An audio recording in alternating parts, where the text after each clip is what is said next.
Facebook popping in. We're just going to hang tight. I'm a little early starting our broadcast today.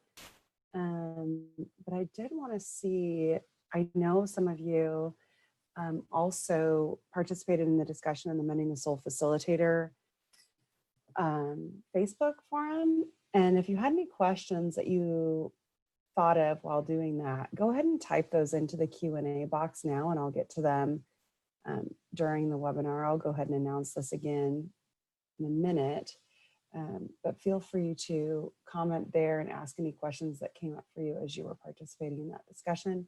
On Facebook, you can just go ahead and type it into the comments. I have that up. I'm going to try to keep my eyes on all areas tonight as we go through this. Welcome. We're just going to hang tight, everybody that just popped in, for a few minutes until 5:30, and then we'll go ahead and get started. But if you have any questions to start, any things that you were thinking of when you read the description or participated in the online discussion in the Mending the Soul Facilitator page, go ahead and type them in the Q&A box. You can also click on chat and type them there if you have any questions. Thank you for joining. We'll wait one more minute.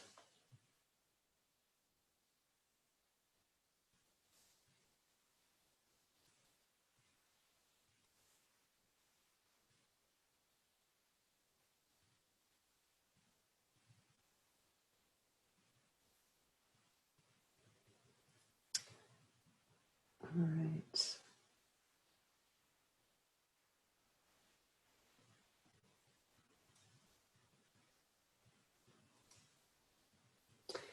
All right, so it is 5:30 and we'll go ahead and get started. My name is Steffi Butler. I work for Mending the Soul. I am the online groups facilitator trainer. That means that it's kind of confusing because we have online facilitator training and then we have online groups facilitator training. So I don't do the online training. I do the training for facilitators who want to run online groups. And I also run our webinars and do some other mentoring and things like that of facilitators. I have been with Mending the Soul as a facilitator and volunteer since 2006 on and off, and am marriage and family therapist intern here in Phoenix, Arizona. Have always had a passion for trauma and trauma healing. Today's webinar could be informative for you just as a human being interacting in the world. It could be very informative for you as a facilitator. It might also inform you if you're neither of, well, you're obviously a human, but if you're not a facilitator, it might also help inform why you're reacting the way you are when you talk to people and what's coming up for you. So today could be just self-awareness. It could also be how to interact with others. I'm hoping that you enjoy it. I will be pulling quite a bit from Brené Brown's work, in addition to the Mending the Soul book, which we'll talk about shame, which is going to actually be kind of this background issue that we address as we talk today. So I would like to go ahead and start with this. So I have here empathy and sympathy, which it's interesting. I thought when I looked for like images to include in the PowerPoint today, I looked for sympathy, and the only thing that came up was sympathy cards for when people pass away. And I thought that's really interesting, because most people, when they lose somebody, really what they want to experience is empathy, but we send them a sympathy card. And it's also interesting because I wonder if the reason we send them our sympathies is because it's too painful to empathize in that moment. So I thought that was interesting in light of what we're going to discuss today, that there really wasn't a picture of people exhibiting sympathy in the same way that there was when I looked for the images of empathy. So I have empathy inside the circle. You may have heard the definition of empathy, that it is to feel with. And that's kind of accurate, but I put it inside the circle because it really is to experience the emotions with another person. Whereas sympathy separates you from that other person. It puts distance between you and that other person. So empathy, Brené Brown says, is I see the world as you see it. I can understand and feel your feelings with you. Sympathy says, I don't understand your world, but it looks bad. So there's a definite like distancing, there's a definite separation. Empathy is connectedness, empathy is compassion, empathy is feeling with. I want to also talk about the relationship between sympathy and shame. So Brené Brown says sympathy can actually exacerbate shame, and it does that because it blocks shame resilience through blocking the empathy. So if I'm talking to you after you tell me a heavy story and I say, I don't have any clue what that feels like, but it looks horrible. What I'm doing is putting you in a position of being other than me, other than the rest of us, of feeling different and strange, which is going to bring up shame for that other person, for you, if I'm talking to you. And it's going to block the connection and create distance, which is the exact opposite of empathy. Brené Brown says that vulnerability is the antidote to shame, and shame resilience is built on empathy and connection, which we also believe at Mending the Soul. It's like one of the cornerstones of what we do. When we hear a story that is covered in shame, how do we react? So oftentimes when we hear someone express their own shame, our own shame comes up and we start to react to it. So we might actually say something to induce shame in the other person because they've triggered our own wounding, which is really common in groups. You might see this in an interaction between participants if you're a facilitator, where somebody shares a story that's really brings up a lot of shame for them, and somebody else is triggered by that because they can feel it. But instead of empathizing and feeling with the person, they react and they start to cover and shield themselves by lashing out or saying something like, I don't understand why you would have reacted that way, or you just need to pray harder, or seems to me like that person did what was normal in that situation. So it's a failure to connect. It's also a failure to relate. It's shame-inducing in that it reduces our capacity to practice empathy. So in Mending the Soul, Dr. Tracy talks about the effects of shame, the qualities of shame, what it does to us. It creates a need to compare and compete. And this is really interesting when you think about empathizing and relating to other people when they share their stories. So if we haven't dealt with our own shame, if we haven't uncovered that and dealt with it and taken it to the Lord, we are going to constantly be comparing our own story with other people's story. We're going to constantly be comparing our own pain with other people's pain. We're going to be competing, maybe even for attention. If somebody tells a story, we might say, that's nothing. I had X, Y, and Z happen before I was 10 years old. We might say, oh, I've heard worse. It's not that bad.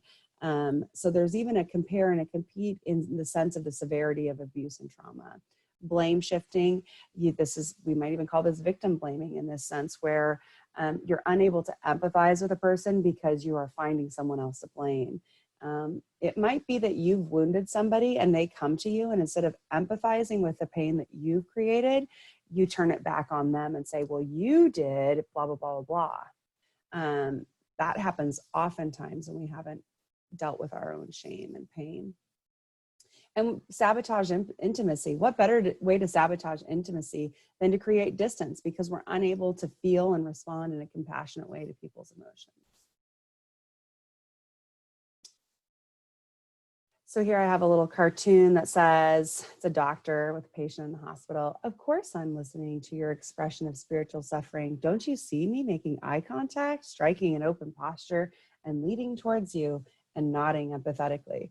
So oftentimes we learn the things to do to show empathy, right? But if you don't actually feel, you're not empathizing. Empathizing requires that you feel what the other person feels.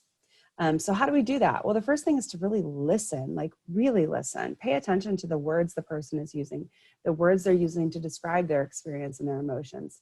And while you're doing that, pay attention to what's happening on your insides. Are you tensing up? Are you feeling sad? Are you getting anxious? As they're talking about a really terrifying situation, are you holding your breath? Pay attention, because that's your body telling you that you are having an emotional response. If you find that you're getting really heightened and that your nervous system is reacting in a way that might be overwhelming, you want to regulate. Take a deep breath. Sit back. Be careful not to close your eyes or turn away, because that could really shut someone down if they're sharing with you. But regulate yourself. Take a deep breath. Watch for physical cues from the speaker. Are they covering up their faces? Are they jittery? Are they looking scared? Are they tensing up? That could be a really good cue as to what emotion they're experiencing if they don't have words for it. So if somebody tells me a story and they do this, I say, wow, I can tell that brings up a lot of shame for you. I feel that. I can feel that right now. And that's a way to empathize, because you can see it, even though they didn't say, oh, this brings up a lot of shame for me. Allow yourself to identify your own emotions related to the story. So you might not know what their feelings are, but you can imagine what your feelings would have been. So even though your story might not be exactly the same, you can access emotions from your own story that would be applicable to their story. So you don't want to speak those onto a person by saying you felt X, Y, and Z, but you could say, I can imagine you might have felt, or I think I would have felt really scared. I think I would have felt really abandoned, would be a good way to react. So this is not you putting yourself in another person's narrative. And this is often what causes a lot of compassion fatigue, is that we imagine ourselves in the story. That can be really unhealthy, because then we will experience the trauma with the person. Then we might experience secondary trauma, and we definitely will ultimately experience fatigue by feeling and experiencing all of those stories, especially if we tend to be people that are facilitators in groups, nurses, therapists, or anybody in a helping profession. You want to be really careful that you're not imaging yourself in somebody else's narrative, but that you're accessing your own emotions in your own narrative, that you can mirror what they're feeling. I know that can sound kind of complex, so if there's questions about that, feel free to type them in at any time while we're talking. Let me see here.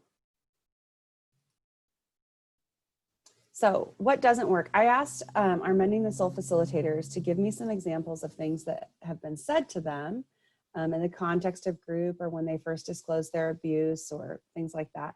And these are some of the things that they shared that were hurtful, that were shame-inducing, that did not come off as sympathy. So that's just like what happened to me. This shifts the focus away from the storyteller, and no one's story is ever the same. So how could you say this differently? You might say, wow, I experienced something really similar and it hurt. But I would caution against that, because it does shift it from you, from the other person to you. So this can be this compare and compete thing that we get caught up in when we're caught up in our own shame. Maybe we also haven't dealt with our stuff enough that we can make space for somebody else to have an experience where we're not also sharing in that. Brené Brown calls those sympathy seekers. So constantly looking for a moment to obtain sympathy, which is not healthy. So you might just say, wow, I can imagine that felt X, Y, and Z, because you're accessing your own emotions from your own experience. Any comment that tells me how I feel or should have felt, giving advice or input without asking permission. So saying, well, you should have felt really angry. A lot of girls that experience date rape have this, where people tell them that was rape. You should have felt X, Y, and Z afterwards. There's a show on Netflix right now called Unbelievable, where a girl that was raped was actually fined for a false report, because she ended up recanting, because her foster mother and everybody thought she wasn't experiencing post-rape symptoms. She wasn't feeling like she should have felt. So instead of actually hearing her, they assumed her experience was invalid because she didn't look like she should or feel like she should. Shelley says, let go or let God. I mean, I think this is pretty obvious. It dismisses, it minimizes. I know how you feel. We might be able to imagine how somebody feels. We might be able to say, I think I might have felt if that happened to me, but we want to be really careful in assuming that we know what somebody has felt. You can say, I know how it feels to be wounded. I do understand that. I know how it feels to lose a parent. But you want to be careful with assuming that you understand what somebody may not have communicated. Kath tells us, I heard one person share a challenging story from her past. When she paused, another listener said, oh, that's nothing, when I was a child, and then proceeded to top the first person's story with her own tale of difficulty. This happens a lot in group settings. And if you're a facilitator, you do want to stop it and say, let's just take a moment to really hear what person one said. Let's take a moment to really hear that and validate it. Ask questions, leaving the story that, so this person, Sarah, says that it's unhelpful when someone asks a question, leaving the teller of the story doubter or on trial, like, well, when did that happen? And how did that happen? Your questions should be emotional in nature, like, wow, did you feel abandoned? I think I might have felt abandoned. And you want to be really careful, because sometimes when people have shared something really difficult, that's all they can share. And any more does feel like an invasion of privacy. Melissa says, calm down, relax. Both make me frustrated when all I want is to be heard. I saw a meme the other day that said, nowhere in the history of man has anybody ever calmed down because they were told to. It's so true. Those words are not helpful. When sharing one story, a listener facing the sharing one closes her eyes and flutters her eyelids, but never really opens her eyes. This is from Kath as well. Being aware of your own face, your own expressions, your own body is really important. And if you can't handle the story, it's okay to say, man, I imagine that that's really difficult, but I can actually feel my own stuff coming up. So can we be really careful with details? Or can I just pray with you? Because I know I haven't even dealt with that part of my story yet. Something like that might be really a good way to deal with it, rather than shutting the other person down. Telling someone who is actively being abused scripture about how things all work together for the good of those that love God, and then go on to say that they just need to pray more.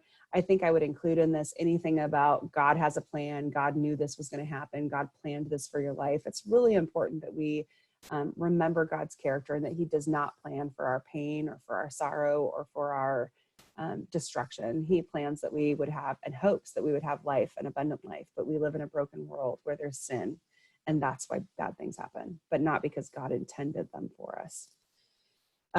When a listener, usually involved in the person's life somehow, for example, a parent, turns it to be about them,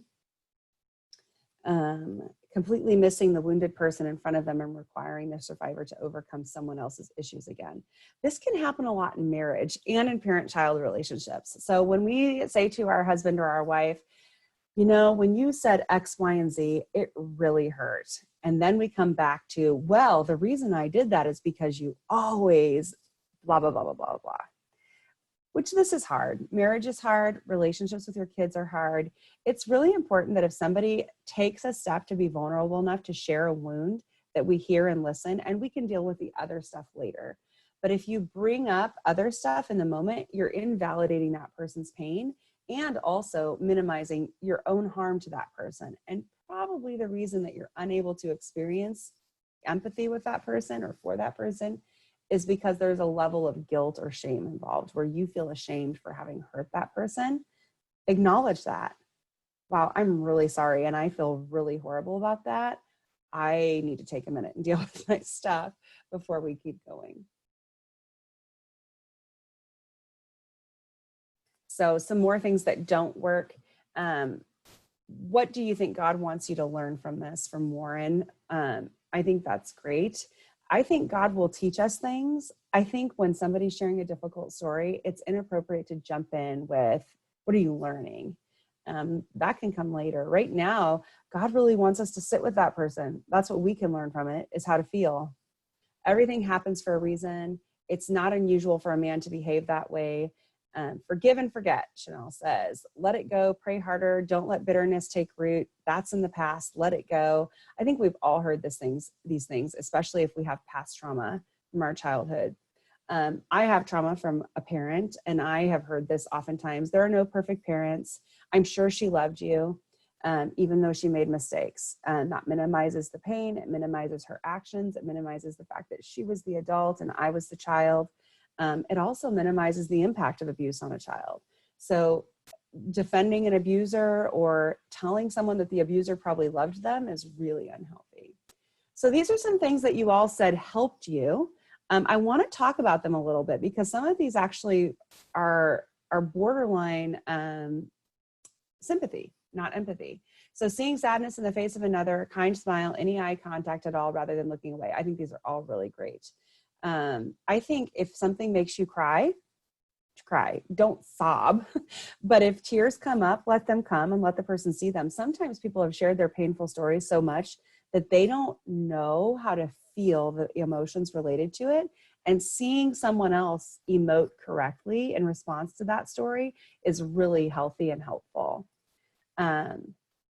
So I think that's really good. Thank you for sharing this with me. I'm honored that you invited me into this. Excellent. If you're a facilitator and someone shares something with you that you have trouble holding because it is so big and so heavy and so bad, I've heard some pretty bad horror stories of, people getting, I can't even imagine that, which now I'm done sharing. I won't be sharing any more of my stuff with you if that's how you react. But to say, thank you for sharing that with me, I know that must have been hard, is a really good response. Acknowledgement of whatever emotion is being displayed. For example, anger is an appropriate feeling for what you're facing. I think that's great. That sounds so painful. Can I pray with you now? I think that the one caution I would give here is assuming that someone wants to pray about it, assuming that that can even be a part of the relationship. So you have to be really careful. I think you have to know that that person uses prayer and that they use it in the context that you're wanting to use it, because it could feel like, I don't want to talk about this anymore, and shutting it off. So here are some really good responses that you can just memorize and keep on hand. I can imagine that is a really good way to start off. I can imagine that that was incredibly damaging to your relationship with your father. I can imagine that there have been many times you felt completely abandoned since then. I can imagine you've really longed for a mom all these years. I understand how you feel. That sounds really devastating. I understand how you feel. This is hard. Thank you for trusting me with your story. I can imagine it was not easy to share. It makes total sense that you would be angry and unforgiving. I have felt the same way. I can feel the sadness and desperation when you share. I'm so sorry you went through that. So over on the right-hand side, I've also put in blue just the phraseology you can put around the context. I understand, I can feel blank with you. You're making total sense. A lot of times when people share, they feel like it's ambiguous or it's messy and it's not in the right order. They can say, no, you're making total sense. I can imagine that it felt chaotic at the time, so I can understand you completely. That sounds horrible. That sounds awful. That sounds painful. That sounds so sad. I can feel that. When you say that sounds, you do want to also include something about yourself in it. So that sounds X, Y, and Z. I can imagine that must have been difficult, or I've felt that before too in similar situations. I would have been angry as well. I would have been sad as well. I would have felt abandoned as well. And that must have been, or I can imagine that was. So one of the things that we deal with often with our facilitators is compassion fatigue. And I'm going to talk about that a little bit later. But I've oftentimes spoken with people who feel another person's story so strongly that it's almost as if they're now carrying the trauma. So I'm holding your story, and when you walk away, I still have it. So the way I think about this is I have at the bottom there that there's a difference between holding the story and making space for it and eating the story and taking it with us. So, I mean, think of it as somebody has their garbage, which is their trauma, and they're holding it. And let me just hold that in this space with you for a little bit. When they leave, we don't keep holding their garbage. We have to have a way to put that down and let that other person do with their garbage whatever they want to do with it, or their cake, or whatever it is that we're holding for them. I think the first step is knowing what kind of stories are especially triggering for you. So if sexual assault stories are really hard for you, be aware of that. If divorce stories are hard for you, if child abandonment stories are hard for you, if abortion stories are hard for you, you need to know that. You need to know that that's a boundary you have. And it's okay to say, I have a really low threshold for that. Details need to be very minimal for you, and that's okay to say. And it also probably shows that you still have work to do in that area, and that's okay because we all are in process. Be aware of your body during a share. So as somebody is sharing, are your shoulders going up? Are you tightening? Are you getting fidgety? Are you speeding up your speech? Are you feeling impatient, like, oh, I need to get out of here? Are you dissociating? Do you even recall their entire story, or have you completely dissociated and you're no longer present? These are really good signs that you're being triggered and you need to regulate. Your triggering can wound somebody else. So you want to regulate your body, take a deep breath, put your feet flat on the ground, put your hands on your legs, and just take a deep breath and breathe. Remember that you are present in a place listening to somebody else's story, and think about just creating space. Sometimes when people share things, we lean forward and we get very intense and we're listening like this. If it gets to be too much, it's okay to just lean back. And that movement alone can create space for the story between you and the other person. You want to try to limit imagery. A lot of us are very visual and have really active imaginations, especially if we've suffered from any CPTSD and we have flashbacks. How you can do that is continue to separate yourself from the details. Don't put yourself in their narrative. You can also ask that they just share really minimal details of the actual violent event or sexual event and the details around it. Who were the people involved? When did it happen? But not necessarily how and the finer graphic details of it. It's acceptable to ask that they not do that.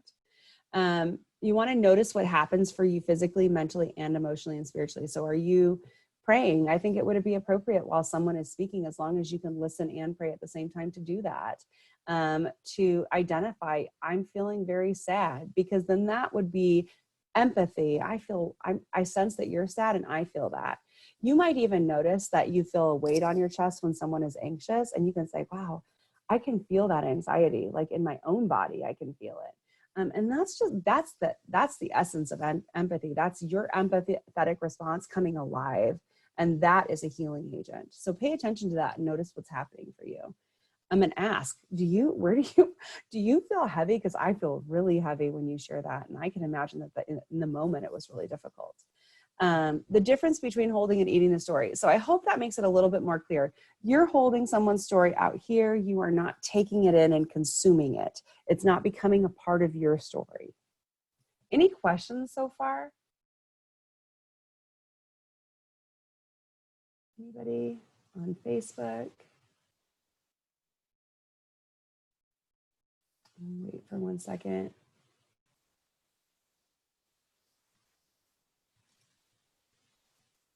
Okay, and we'll go ahead and go forward then. Sorry, I've got a couple of different screens here.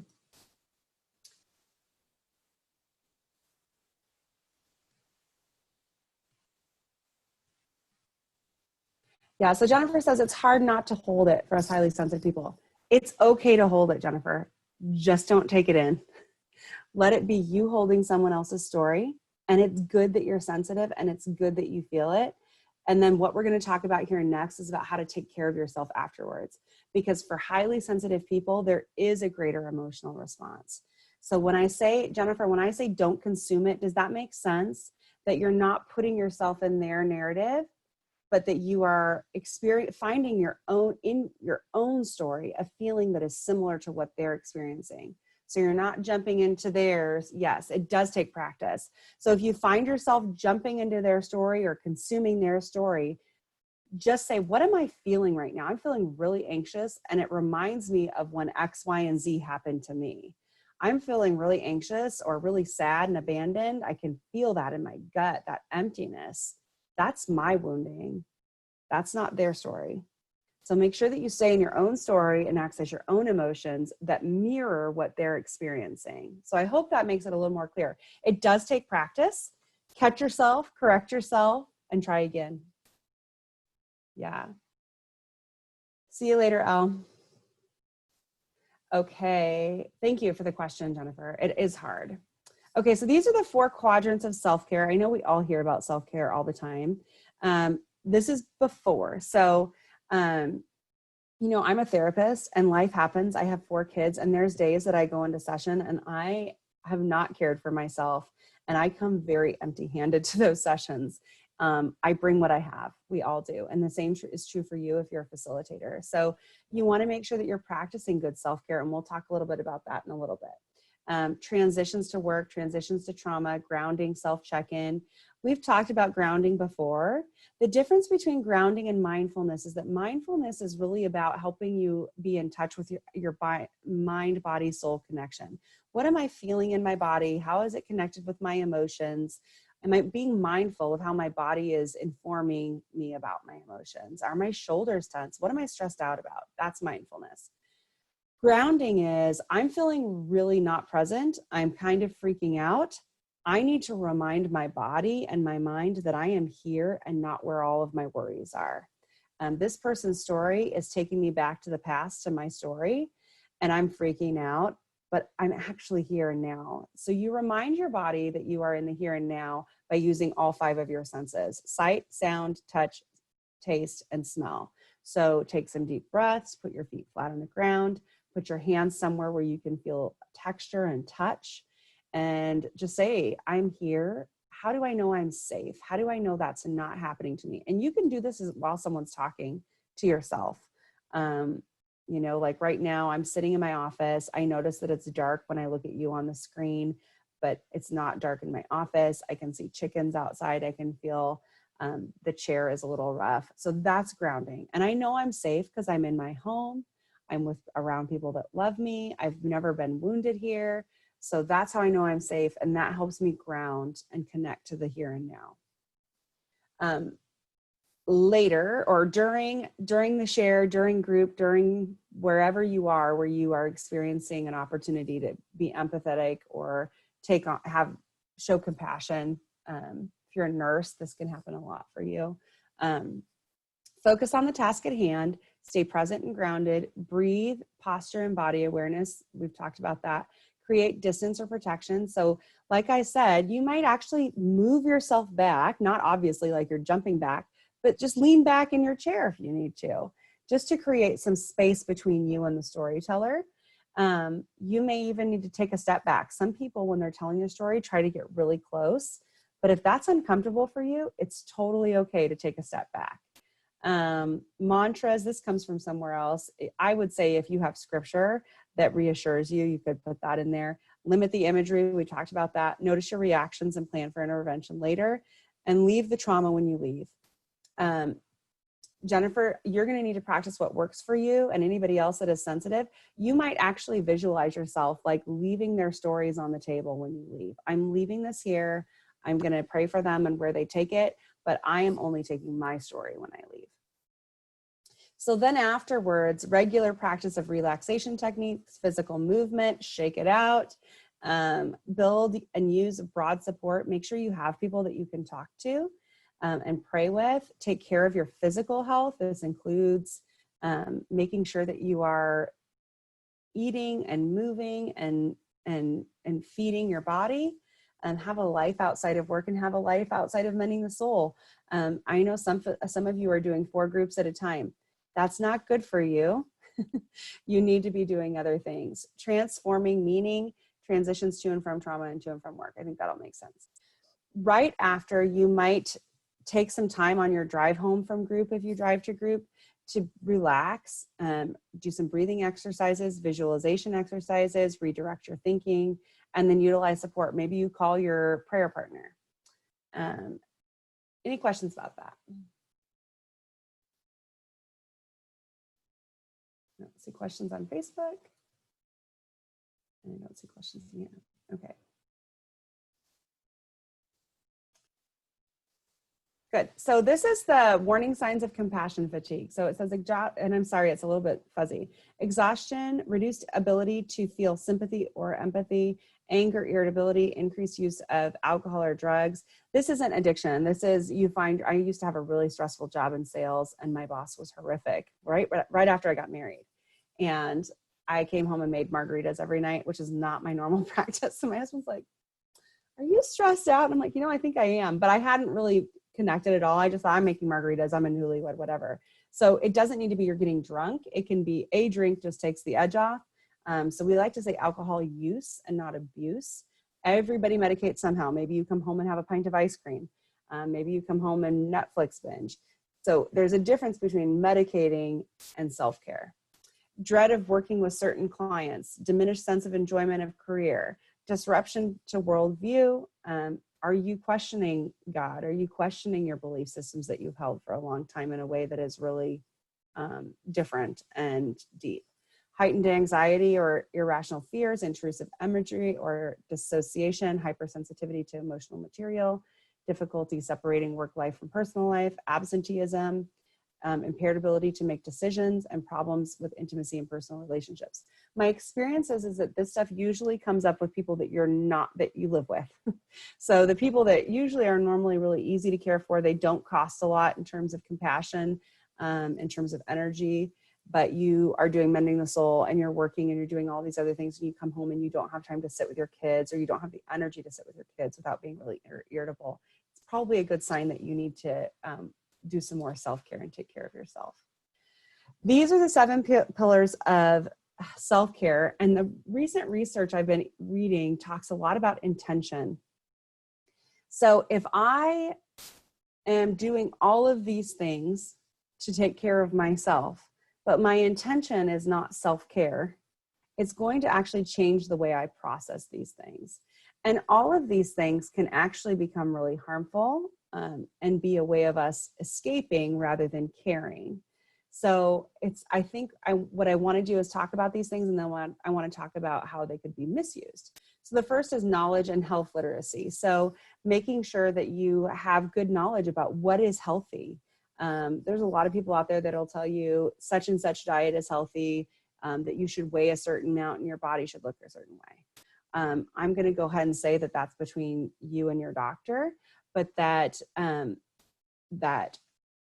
being overly controlling with your food or with anything is not healthy, and that investing time in learning is really important if it's under the intention of, I want to care for myself, and so I'm going to inform myself.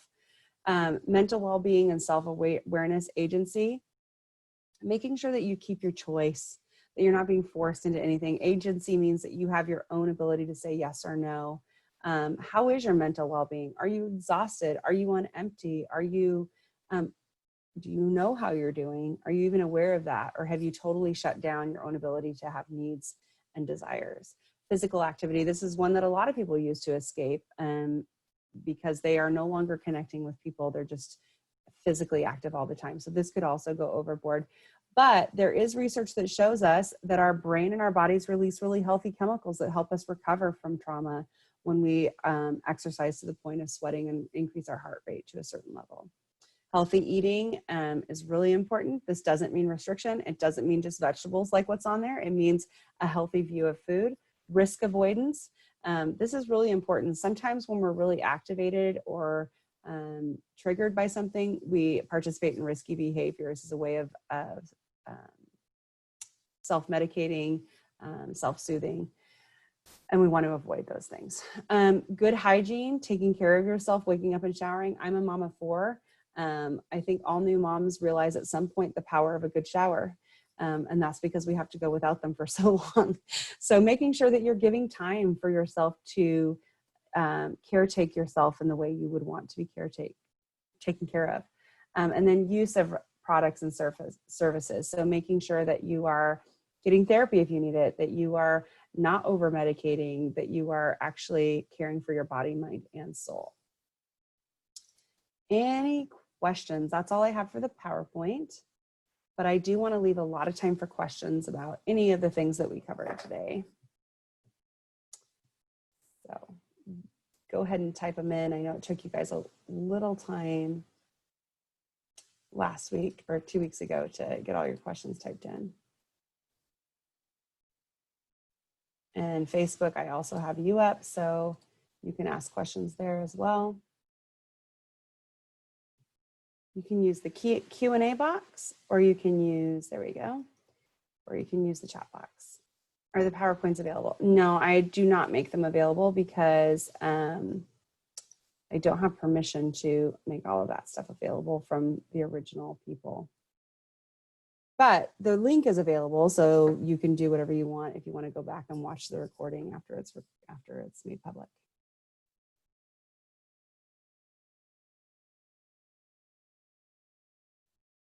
Anybody else?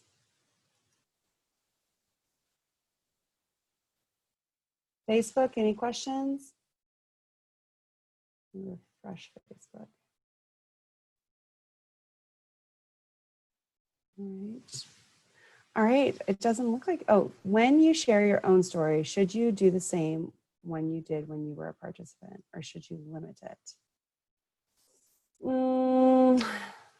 I think it's, I think, yes. I think that when you share your story, it should be authentic and it should be real and it should be vulnerable.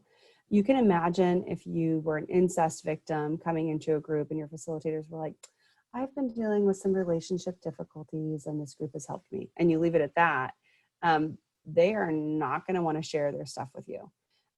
So I think being honest and authentic and modeling, sharing appropriate detail, modeling, sharing feelings and events in a way that is healthy is really good. So if you need to go back and rework those elements, do that. But I don't think that you should cut out part of your story to protect your participants if that's kind of what you're thinking. Tammy, do you find the questionnaires after groups helpful? Yes. So there's a survey at the end of the Mending the Soul curriculum, and I think it's available in the online training. And that does give you some information about how the participants felt during the group. If you can keep those anonymous in some way, it can be even better for you. But we at Mending the Soul don't manage or oversee you at all. So that is just for you or whoever at your church is overseeing you to improve and get to know better how people are reacting to you, because you might actually be doing something that you're not even aware of in group, and it's really good to get feedback. It might even be a dynamic between you and another facilitator that you're not aware is being perceived one way. Maybe you tend to be sarcastic and you're not self-aware of that. So yes, I think they can be very helpful. Jennifer, I agree. Get it out there. Share and share and share. Okay, Carrie on Facebook has kind of an important question. How can I best respond to someone who is having suicidal thoughts? Carrie, I think you have to be careful. I think suicidal thoughts are different than a plan to commit suicide, first of all. But I think you need to encourage them to get help from a professional. As facilitators, I don't think we're trained to manage that. I think if somebody says, I wish I wasn't here, I wish I was never born, that's really different than saying, I have a plan to end things. I'm not going to give a lot of advice on this because I don't think it's something that facilitators should be dealing with. I think the best thing you can do is to, give them some resources. So suicide prevention hotline is a really good one. You can Google that. Every city has one. Sorry, I can't be more helpful, Carrie. I wouldn't want to tell you to do anything and then have something happen and have you feel responsible. And I will say this, for anybody that's ever experienced suicide of a close person or someone you're working with, people don't commit suicide because of something you did or didn't do. I mean, typically, if someone really wants to commit suicide, there's very little that's going to stop them. Aside from hospitalization. So I think loving people and being present and being available is really important. One of the things I could also say is that I wouldn't entertain that conversation a whole lot. I also would not entertain a whole lot of deep feeling conversations at that point. I would try to engage their cognitive knowledge brain. What do you know to be true? What do you think? What is actually happening in the here and now? How can I help you? What do you need? Things like that. I'm a Stephen minister. We are told to ask if they have a plan to do so, and we encourage them to see a professional. Yeah, a professional would say, do you have a plan? I'm not sure I would want to ask that question, because if they do, I don't know that every facilitator feels comfortable with their plan, receiving the plan, like, okay, then what? So I think if you really feel that there is a situation, you need to encourage them to get help from a professional. Okay, sometimes I find that MTS inspires people to make decisions to confront or talk to someone involved in their story. Then they come in and utilize the group meeting to process their week. What's a kind way to redirect with the group? Sometimes the other members are curious and invested.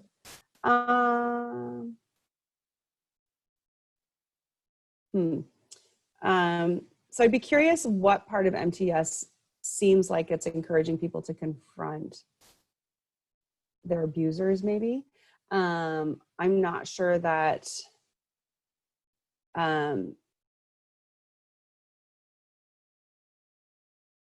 yeah, that's interesting. I would say, probably Jennifer, I would say, let's go ahead and get through our exercises and for this week. And if we have time, maybe you guys can have this conversation after group. This would be a really good way for you guys to support each other.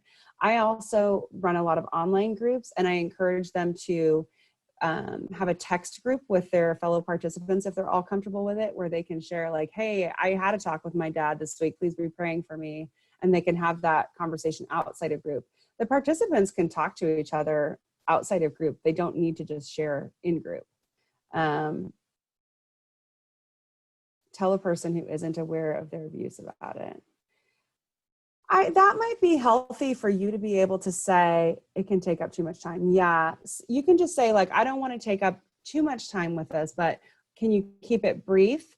And then just say, I mean, we do have rules about crosstalk in group. And so just saying, I'm feeling like there's a lot of crosstalk here. Let's finish our exercises, and anybody that has time to stay after, we can talk about it.